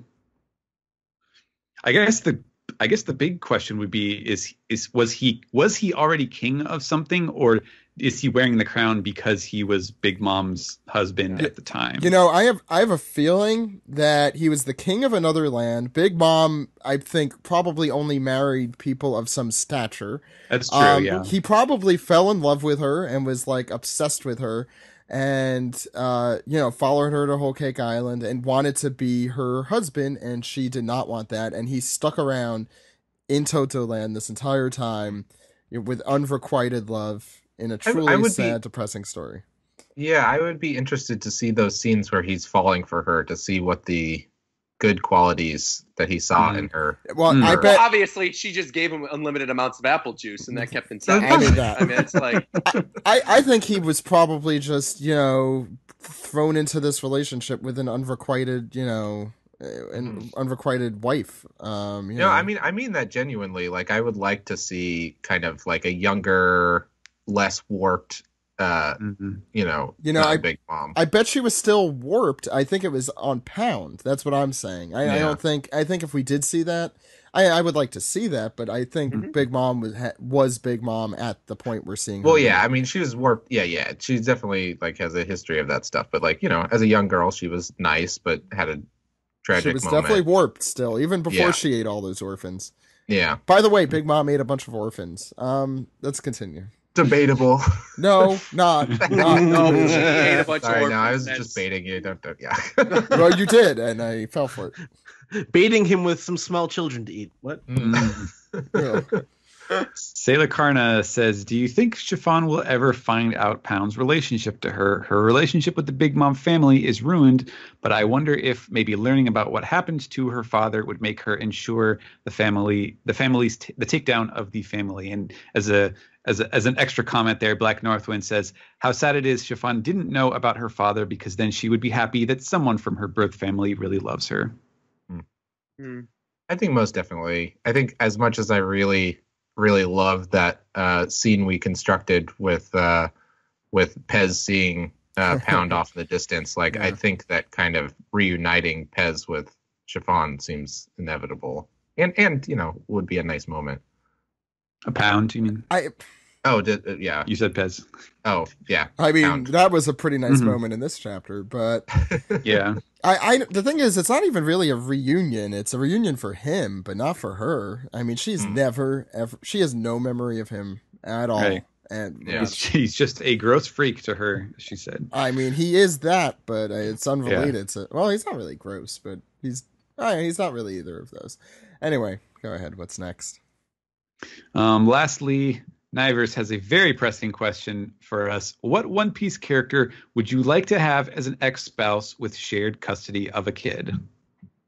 Oh, geez, what? That's my. Heavy. I mean, that's just the most Silence. depressing question we've ever gotten. Who would you like to pay alimony to? I don't know. Or like, what kid would you like to see? So it's basically half the like, month? who would you want to have? Yeah, which kid would you want to be yours, but not have to marry the spouse to? There's not a lot of kids in One Piece with parents anyway. Yeah. So I mean, who do you want to adopt? I think is the actual question. If Maybe it's one of, phrased like, in a less depressing way. Usopp's Pirates, the little onion or whatever. They seem nice. Yeah. It was Carrot and Onion. Yeah. Yeah, the name was Carrot. There's two carrots, right? Am I wrong? Well, really? yeah, but it was like Ninja. carrot in Japanese. Oh, yeah, it was in. Ninja. It was in. Tamaniki. I got nothing. Yeah, me neither. Yeah. Sorry. I can tell you who I don't want to pay alimony to, and that's Nami. That I absolutely not. She'd be the worst one. Yeah. That's true. Ouch. Big Mom would probably be pretty bad too, because it would. You'd have yeah. to. It would be in food, and No, it would be in your It'd be in life. life. It would Yeah, be- it'd yeah, in it's- life. actually, that is more accurate. Yes. That's probably what happened to all of her ex-husbands, to be honest. Yeah. All right. That's it for Reddit, right? Mm-hmm. Why don't we move on to Ed? Please the tweet. What do we got? This first one comes from Martin Linvid. It says, is it an error that Perospero, Oven, and Aokiji's Devil Fruit power still works despite them interacting with water? I still don't really. I get the idea that you just get weak personally when you hit the water, not that your powers negate. Like, Yeah. Right. I love how people have the same concerns as me. they're really nerdy concerns that are, whatever. I'm sure Oda will explain them away. I'm sure he'll get asked this at some point. But yeah, it's fine. Whatever. I don't care. Our very own Ash has a poll up. Is Pound dead? So go into the piece of tweet hashtag and respond to that poll, please, and express your opinion. What's currently winning? Well, he has like 7 votes, so it's too early to tell. He's not dead. it's not a democratic decision whether or not a character dies in One Piece. Unfortunately, I guess, because I know who would be dead right now. Yeah, Weevil. This isn't Batman. I was just gonna make that joke. Okay, forget. Dial the 900 number. Kill Robin. Mm-hmm. Speaking of Batman, though, did you guys see that trailer for Batman Ninja? Holy mackerel, that looks good. Nope. Wow, it looks really good. Go look it up. It's like an animated. It's an anime that's done by the team that did the JoJo's Bizarre Adventure 3D openings, and it's done and funded by Warner Brothers in DC, and it's like a side story where Joker creates a time machine or some chemical or something that sends them back in time to feudal Japan, and it looks. This is Ninja Turtles 3. This is just Ninja Turtles 3. Batman in time. It's Ninja Turtles 3 with Batman, but it looks amazing. So, because it's by, like I said, the animators who did the JoJo openings, and you could tell, like, it looks really well done. All right. It's nice that there is some good DC stuff out there. Right? Let's just hope that one of the ninjas, like in Turtles in Time, just cops the catchphrase of, like, Joker in this case and says, "Why so serious?" as a ninja.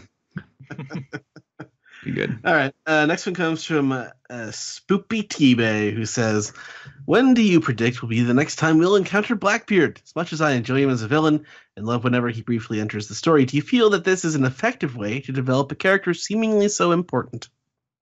Do you wish we had more interactions with him in the story?" No. I feel like Oda is using the right pace. Like, you should only see him a certain number of times before the inevitable clash happens, and because One Piece is such a long story, I feel like I would much rather let the mystique build and see him every now and then, like every 5 years or whatever it's been, rather than him becoming just like a Team Rocket sort of reoccurring punchline. Blackbeard is blasting off again. Yeah. Reverie seems like a pretty good candidate, right, for him to show up. Yeah. Which keeps him away from the Straw Hats. Yeah. I agree. Yep. Yeah. Reverie. All right, next one comes from PB Safran, who says, "Does the Japanese onomatopoeia explain what happens to Pound in the background?" Well, somebody got sliced. That's what it says. Something was sliced. It doesn't say who or how much. This is a delicious roast beef sandwich I'm making here. Roast beef's a little dry. Anyway, a sniper of my heart also had the question about Pound being royalty based on the crown. But we've already discussed that pretty well. Our very own Adil had a question from last week that I missed because he'd submitted it a few days before we did the show. Was that he asked sort of a meta question: thoughts on a Bizarro One Piece podcast episode where Steven is the host and makes Zach jokes while Zach is the special guest translator and the pun master?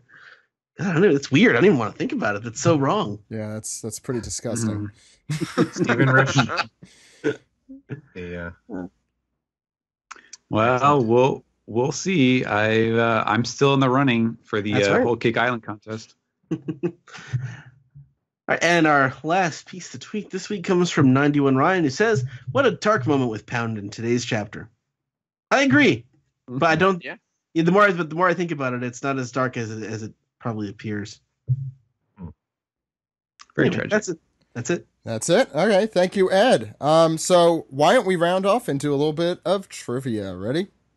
Oh, right, trivia. I haven't done that yet. Get ready, Joey. It's gonna be intense.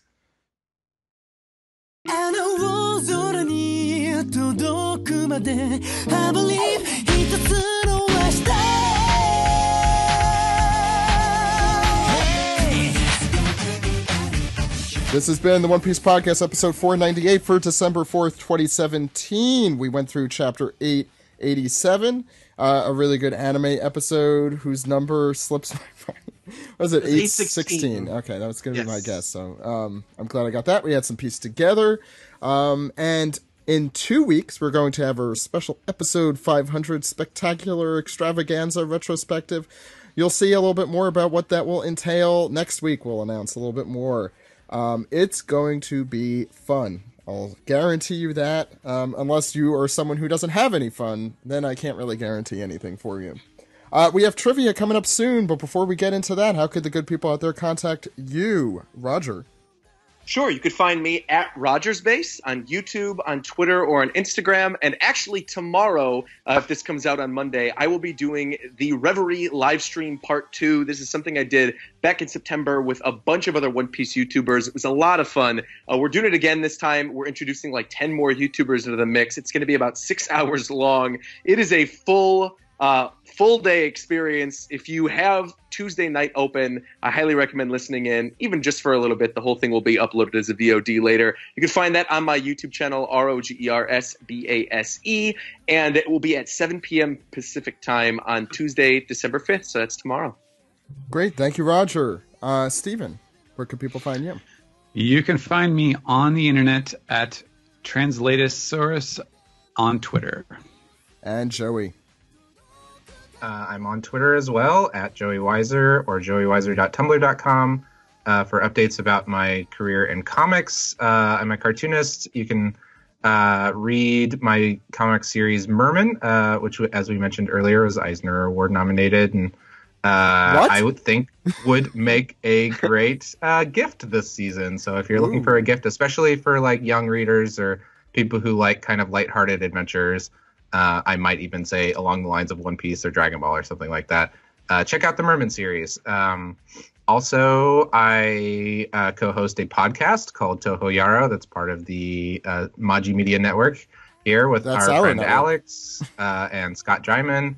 And it's a Japanese film podcast. It's a monthly show called Toho Yaro.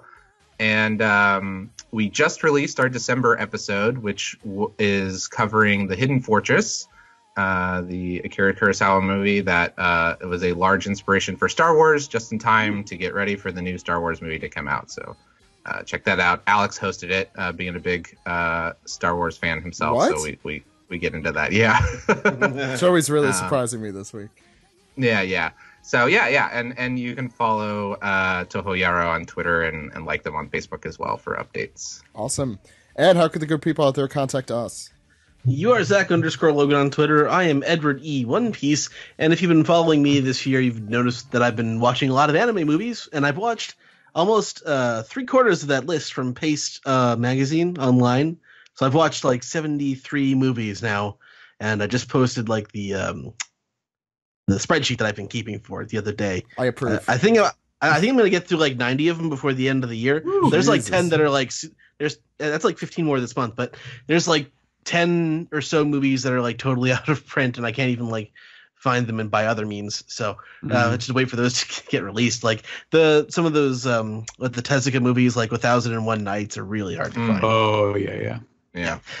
Anyway, but the podcast. The podcast can be found at onepiecepodcast.com, twitter.com, youtube.com, and facebook.com/onepiecepodcast. OnePiecePodcast@gmail.com is our email address. One Piece Podcast is our Skype name. Reddit.com/r/OnePiecePodcast. That's our Reddit. You can send us some piece together there. Please support us. Patreon.com/OnePiecePodcast. I know Zach mentioned our 500 episode extravaganza, and if you're a Patreon subscriber, there'll be even more extravaganza for you. And you can also subscribe on SoundCloud, subscribe on Google Play, subscribe, rate, and review on Apple Podcasts, or call us on our phone number, Zach. That phone number is 347-497-MAJI. Maji. That phone number again is 347-497-6254. Call anytime. With your questions, your comments, your theories, and your Al Capound. Now, we're going to do some trivia. Right. I have a regular round and a bonus round that none of you are going to get, but I really need to ask. Oh, boy. So, as you guys know, the trivia, and if you don't know, I think, Joey, this is your first time doing this. It is. So, what we do is we ask you to name all the individuals in a group. Hold on. Yes. Joey, you listen to Doug Love's movies, right? I do. It's The Last Man Stanton. It sure is. I stole it from a podcast I don't listen to. So yeah, you just have to name all the characters in a group. We're going to go in the order that you guys did your manga recap. So it's going to be Steven, then Joey, then Roger, then Ed. If you do not answer in time, if you say the same answer or you can't think of an answer or you say the wrong one, then you're out. Today's category, CP9 members past and further past. We don't know present, so we can't say that. These are all according to the One Piece wiki, so please blame them if there's anything that they missed. So why don't we get started, Steven? Lucci. That is definitely one of them. Joey. Kaku. Roger. Khalifa. Ed. Spondum. Steven. Bluno. Full name, Steven. From the bar. Thank you. Joey. Okay. So I can describe them. How about You got 3 seconds. no. Who else? I can totally describe them. I don't know their names. About Roger. So I actually think you had the same mental image in your head as I was because I could not You've think of his got name. 3 So literally seconds. right now, Fukuro, the zipper guy. Yeah, Zipper Man. Where are we? Ed. Nero, the trainee member. Everyone loves Nero. Don't forget about Nero. Steven. So was he an actual Yes. CP9 member? You know what? We're going to... I thought he was CP5. As I said, it's according to One Piece Wiki. He technically was a trainee for CP9. Okay.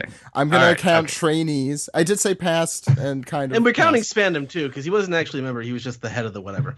He's the chief of CP9. That definitely Okay, well, counts. all right, Anyway, all right. Steven. Did anyone say Jabra? No.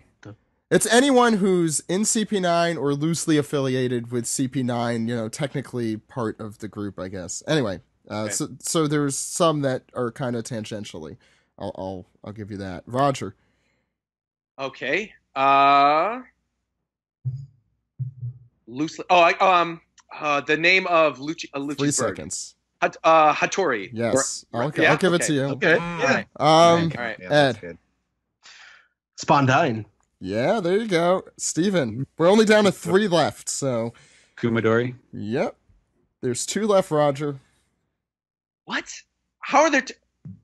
Kaku, Khalifa, Fukuro, Kumadori, Jabra, Lucci. You're missing 2 and they're really Spandam? esoteric. Nope, that was What? said already. Ed. Uh, No, you're... go, Roger. Okay. Yep. Ed, I go. think I know. Say it.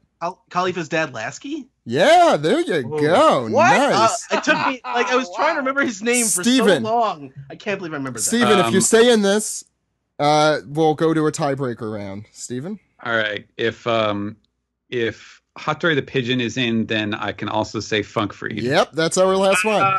So, Very good. time for a tiebreaker. Here we go. The winner again gets a donut. That's all I got for you. So, for our tiebreaker round, we have the members of the Spotted Duckbill Squad in Alabasta. oh, I'm Jesus. so glad I'm not doing this. So, I would, even if I was participating, I'd be out immediately anyway. So I wrote a number down, and whoever gets it gets to go first. Steven, guess a number between 1 and 2. 2. Okay, Steven, you want to go first? Or you want to go second? I'm guessing you want to go first. It's up to I'll go second. you. Ooh, okay, Ed, name... There are 8 members of the Spotted Duckbill Squad. All right. Go ahead. Karu. Okay, Steven? Ivan X. Jesus fuck. Ed. Eyelashes was an honorary member. Yep. Fuck! Steven. Anyone else? Wait. Let me see. Can I Okay. remember another member? Got 3 seconds. No, can't do That's it. it. Ed, oh man, I bonus love that you points. had Ivan X in your Ivan pocket. X. Yeah, that was. Showing Yeah, you could What? see. You could see my. Ed, idea do there. you remember any others? Oh God, no. Okay. The others what are... I'm surprised. I'm surprised I remembered Khalifa's dad's name. I always just thought it was funny because his name sort of sounds like her name mixed around, like he's Last Key or Khalifa or I don't know. They all have similar names. Anyway, I don't know if I find that funny, but I know you guys want to know the rest of the Duckbill squad. Stomp, Cowboy, Bourbon Jr., Kentaurus, and Hikoichi. I might have known Cowboy, but I thought it was too generic. I'm like, there's the one who looks like a cowboy. I don't think I would have named him Cowboy. I'm glad I had a tiebreaker round ready to go. That was pretty amazing. Good job, you guys. The one named Cowboy I was thinking of as like Ace, and I was going to say like Duck Ace or something like that. I would have considered giving that to you. So that's going to do it for the One Piece podcast. We're back next week with chapter 889, and we're going to tell you about episode 500 of our podcast next week. So stay tuned. My name is Zach. My name is Ed. See you then, everyone. Goodbye. Bye.